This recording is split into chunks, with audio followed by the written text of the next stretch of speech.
I think just being able to come to Schlitterbahn on a whim, all season long, whether it's, right when y'all open or right before the park closes. My wife, she actually packs her Schlitterbahn bag. Even when we're running errands, we have it in the car.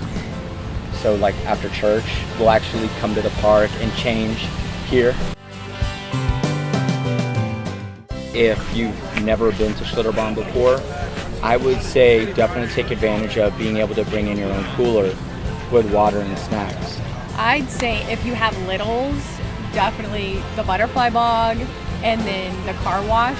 There's plenty of shade all over the park, so take advantage of those areas too as it starts to get hot. I mean, there's no need to run yourself ragged because the park is open for a long time, even during the middle of the week during the summer. Ride the falls because there's almost never a line.